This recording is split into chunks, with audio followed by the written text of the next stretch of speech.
I'd like to talk about a phenomenon that's been going on for a while. It's called the Cold War Paradise. Starting with this video game that was called Tropico 6, and you can see immediately you have a dictator. I believe it's supposed to replicate maybe Cuba or one of the surrounding nations. And they're saying Tropico is an undisputed paradise, but it is less than a paradise. It is an illusion of a paradise. You see further some of the different scenes where he bridges all the different islands together. And then somehow the Statue of Liberty is over there, which they just conveniently drop down. And someone might say, well, it's just a game. Okay, so let's look a little bit more. Here's more about the game. And you can see it's like a military base that they talk about. Cold War superpowers. The El Presidente manages to stay in a positive view of the Soviet Union and the United States.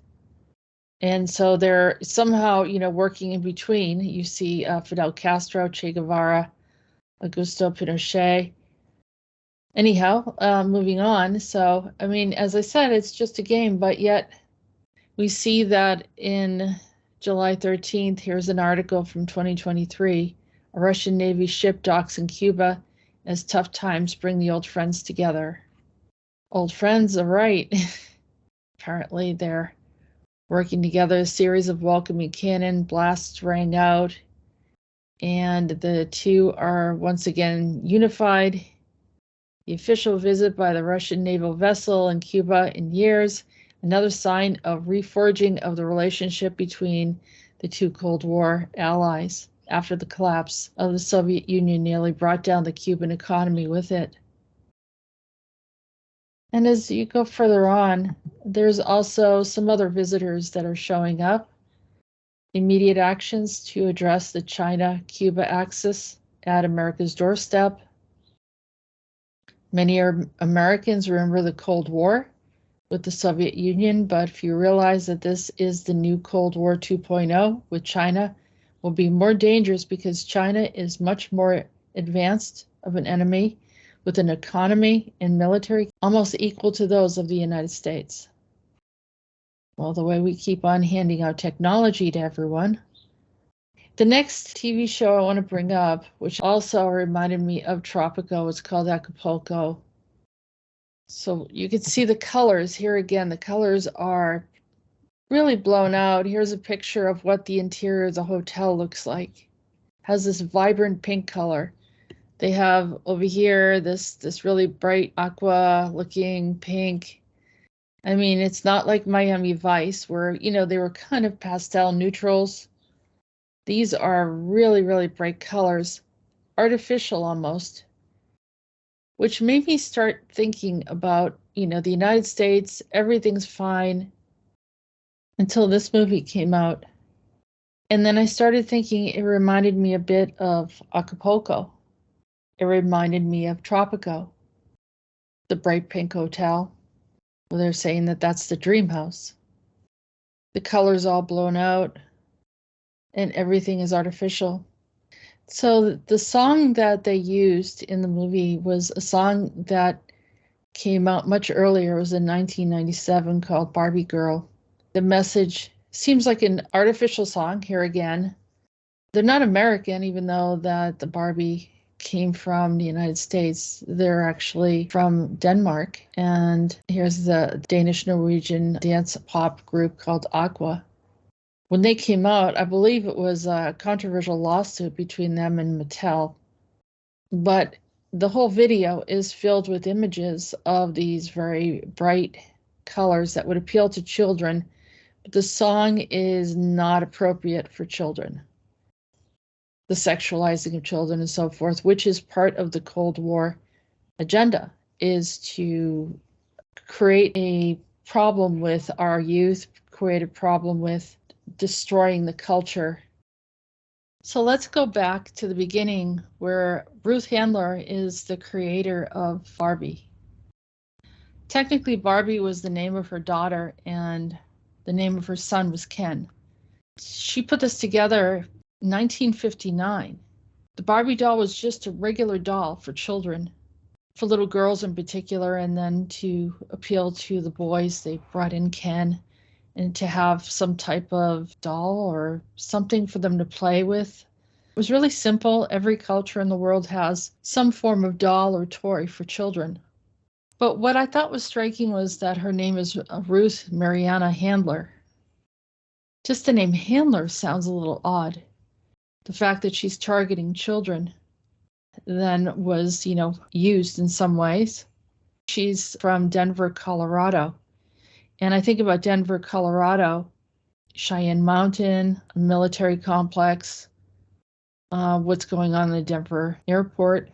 She marries the guy by the name of Elliot Handler in 1938, and then she found work in Paramount. She ended up landing contracts with Douglas Aircraft Company. This is not the typical route that a doll maker follows through with. So I think I'm leading up to saying this is clearly, by the name of Handler, I think of My Labs and other types of programs. Another thing that she was diagnosed with breast cancer in 1970, so then she was able to modify what a mastectomy would look like, how to create more realistic breasts in order to correct everything, which then led the way for people to have implants in the future. It seems like there was a lot involved for a toy maker or a doll maker, and how this became incredibly popular and famous. They talk about when Margot Robbie did the Mattel doll and Ryan Gosling, and that the lyrics, even though it was catchy, it's not really something that children should be exposed to. I mean, essentially, life is plastic. It's fantastic. You can brush my hair, undress me everywhere. Imagination, life is your creation. Considering that these are, elementary school children going to these, they used that song, they deliberately used that song, and Mattel was on board, which typically Mattel didn't really like what was going on when the song first came out by the band Aqua.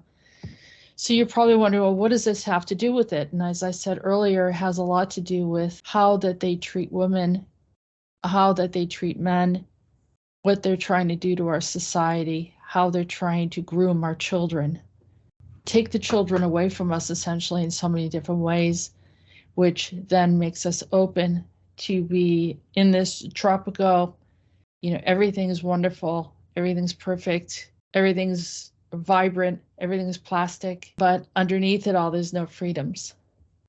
There was another thing that came out. It was a woman. She was calling herself the human Barbie. She literally had surgeries done to make herself look like the doll, and would even put on her makeup in a way to look like that doll.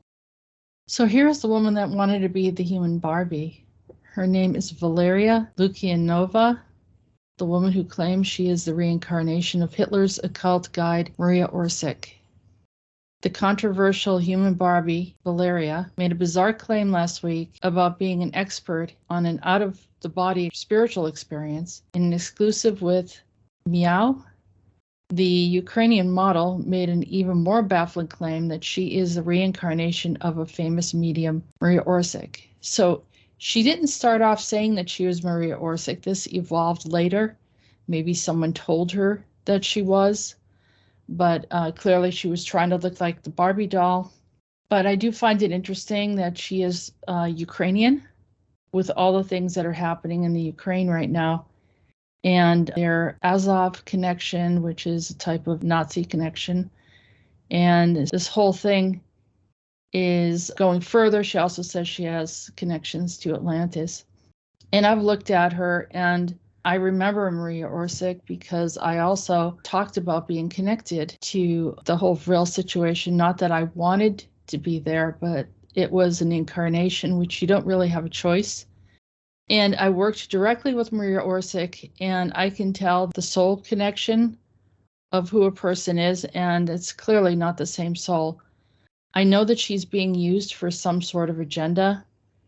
I'm not really clear what that is, but Here again, it is to distract, to introduce more trauma, more pain, more confusion, probably illusion. There's a lot of magic that is involved, and they will use anyone to come in to trick and deceive. And so the people that are saying that they are connected to something, nobody's listening. They make sure the ones that have the agenda, that are working with the agenda, clearly, she has the Masonic flooring, everything's set up. It's obvious that she is here to create deception. And so what does this have to do with Cold War paradise? It's all connected to distract, to use some types of illusion of paradise or paradise lost.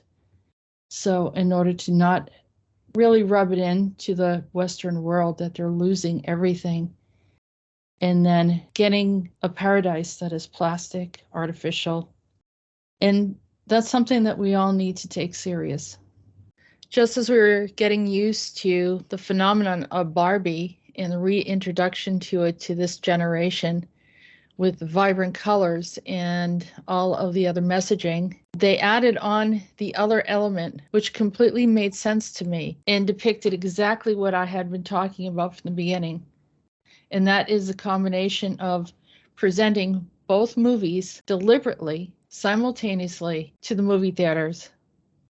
That would be the Oppenheimer movie as well as the Barbie movie. And then combining them together, calling it Barbenheimer. It is an internet phenomenon that began circulating on social media before the simultaneous theatrical release of two blockbuster films, Barbie and Oppenheimer, on July 21st, 2023, in the United States and several other countries. The word is portmanteau of the film's title, The Dichotomy of Barbie, a fantasy comedy by Greta Gerwig about the fashion doll Barbie, and Oppenheimer, an epic biographical thriller by Christopher Nolan about physicist J. Robert Oppenheimer, scientific director of the Manhattan Project, which developed the first nuclear weapons during World War II. What comes after World War II? The Cold War. Prompted a comedic response from the internet users, including memes and merchandise. Polygon describes the two films as extreme opposites. I don't know if that's true. I think it is part of the agenda, and it perfectly made sense to combine them. The agenda being the Cold War paradise. So let's take a look. There's more about this. There's a lot of articles that people are looking at. People actually went and started creating their own posters and images, selling products, showing them together. The movie theater.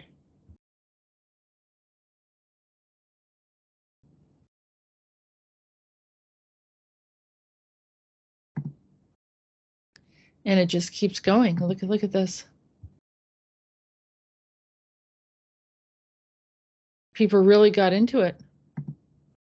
Started wearing the t-shirts, dressing like it. Someone said it took them 4 days to create this trailer. And the movie theaters definitely promoted it. This is the American dream of what they wanted to promote. Combining both worlds. Creating an illusion. Creating an illusion of a positive future, but not disguising what they have behind it. So that is the end of the show. Thank you for listening. And hopefully we become aware and awake about what's going on around us, picking up the signs and the themes, and learning to not buy into the agendas.